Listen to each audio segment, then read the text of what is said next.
ডিম আলু পরোটা তো আপনারা অনেক রকমই খেয়েছেন। তো আমার এই রেসিপিটা ফলো করে একবার এইভাবে ডিম আলু পরোটা খেয়ে দেখুন। স্বাদ কিন্তু মুখে লেগে থাকবে। আর এই পরোটাগুলো বানানো কিন্তু খুবই সহজ।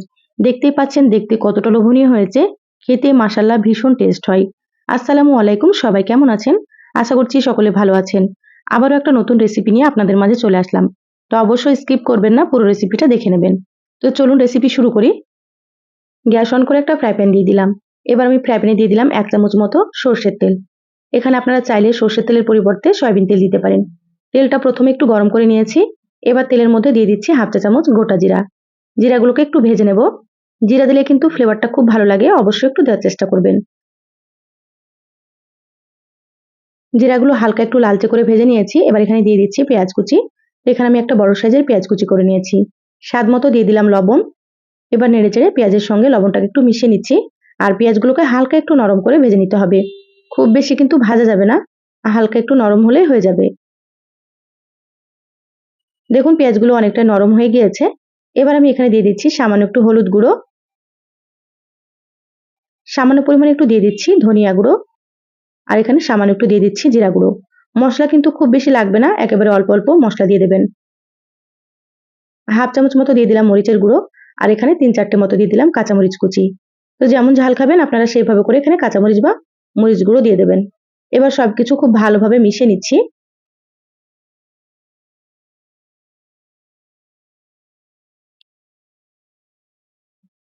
দেখুন মশলাগুলো খুব ভালোভাবে নেড়েচেড়ে মিশিয়ে নিলাম। এবার আমি এখানে দিয়ে দিচ্ছি 2টো বড় সাইজের সেদ্ধ আলু। আলুগুলো আমি আগে থেকে সেদ্ধ করে হালকা একটু ম্যাশ করে নিয়েছি। এবার মশলার সঙ্গে আলুগুলোকে খুব ভালোভাবে একটু মিশিয়ে নেব।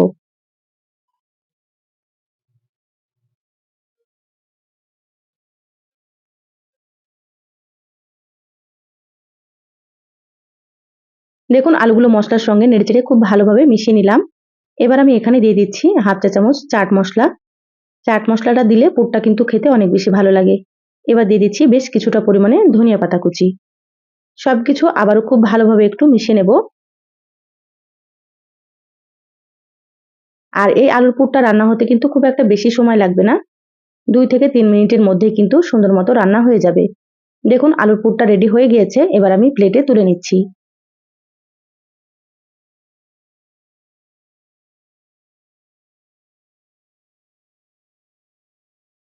আলুর পুরটা তুলে প্লেটে রেখে দিলাম। এবার এখানে দেখুন একটা মিক্সিং বোল নিয়েছি। নিয়ে নিচ্ছি এখানে 1.5 কাপ ময়দা। তো এখানে আমি 1.5 কাপ ময়দা দিয়ে নাস্তাগুলো তৈরি করব। আপনাদের যতটা প্রয়োজন সেইভাবে নিয়ে নেবেন। দিয়ে দিলাম 1/2 চা চামচ লবণ, আর দিয়ে দিচ্ছি এখানে 2 টেবিল চামচ মতো সয়াবিন তেল। এবার আমি এখানে দিয়ে দিচ্ছি একটা ডিম। এবার অল্প অল্প পানি দিয়ে ব্যাটার রেডি করে নেব। এখানে কিন্তু পানিটা অল্প অল্প দিয়ে সুন্দর করে একটু মিশিয়ে নিতে হবে। এই ব্যাটারটা একটু পাতলা করে রেডি করে নিতে হবে। তো প্রথমে অল্প অল্প পানি দিবেন, তাহলে কিন্তু ব্যাটারের মধ্যে কোনো রকম দলা থাকবে না। তো সেজন্য অল্প অল্প দিয়ে মিশিয়ে নিচ্ছি। এখানে কতটা পরিমাণে পানি লাগবে সেটা আপনাদেরকে আমি দেখিয়ে দেব।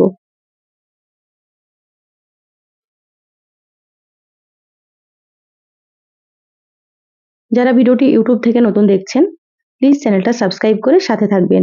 আর যারা ফেসবুক পেজ থেকে ভিডিওটি দেখছেন, একটা লাইক দিয়ে পেজটা ফলো করে রাখবেন। তাতে করে আমি যখনই ভিডিও আপলোড করব, আপনারা সবার প্রথমে নোটিফিকেশন পেয়ে যাবেন। দেখুন ব্যাটারটা খুব ভালোভাবে অল্প অল্প পানি দিয়ে মিশিয়ে নিয়েছি।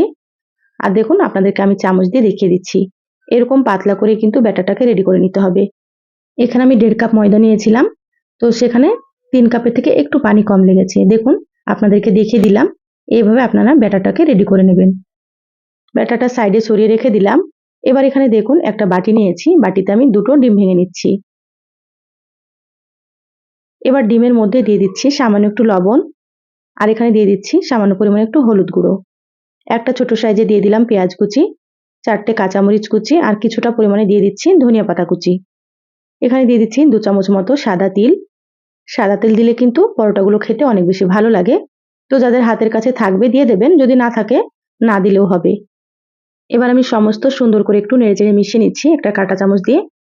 দেখুন মেশানো হয়ে গিয়েছে। এবার আমি সাইডে সরিয়ে রাখছি। এবার গ্যাস অন করে একটা তাওয়া দিয়ে দিলাম। এভাবে করে একটু সয়াবিন তেল ব্রাশ করে নিচ্ছি। এই পর্যায়ে কিন্তু গ্যাসের আঁচটা একেবারে লোতে রাখতে হবে, আর তাওয়াটাকে হালকা একটু গরম করে নিতে হবে। দেখুন এখানে আমি 1.5 চামচ মতো ব্যাটার দিয়ে দিলাম। তারপরে এইভাবে তাওয়াতে একটু সুন্দর করে ছড়িয়ে নিয়েছি। 2 মিনিট মতো অপেক্ষা করলাম লো আঁচে, তারপরে এভাবে করে উল্টে নিচ্ছি। এভাবে উল্টে পাল্টে হালকা করে একটু সেঁকে নেব।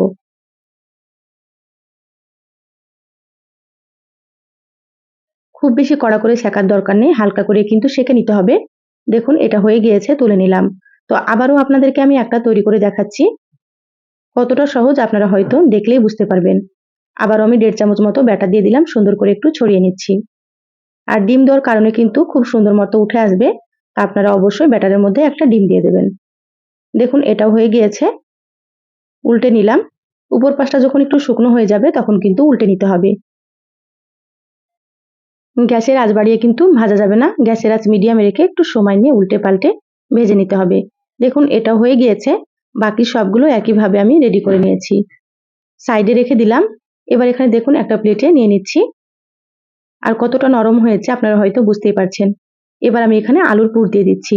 তো এখানে আমি চৌকো শেপে আলুর পুরটাকে দিয়ে দিচ্ছি। একটু বেশি করে আলুর পুর দিলে পরোটাগুলো খেতে অনেক বেশি ভালো লাগে।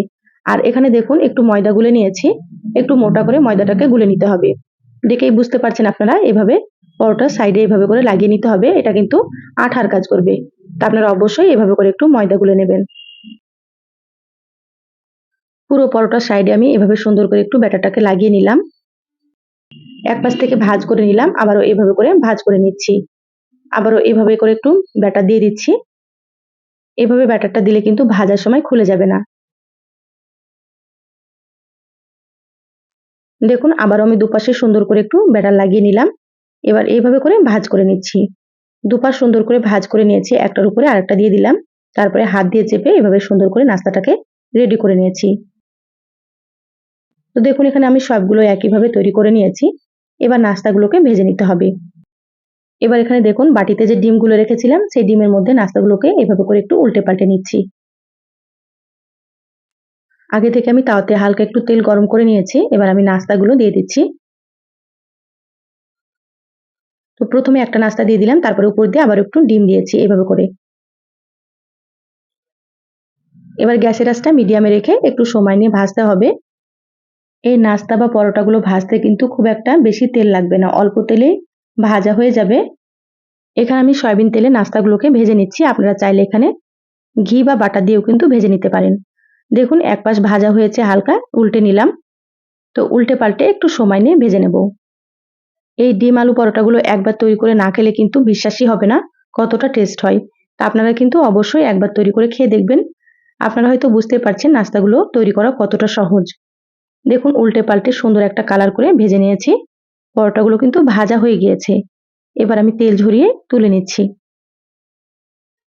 দেখুন পরোটাগুলো ভাজতে কিন্তু তেল বেশি লাগেনি, দেখেই আপনারা বুঝতে পারছেন ফ্রাই প্যানে কিন্তু অনেকটাই তেল রয়ে গেছে।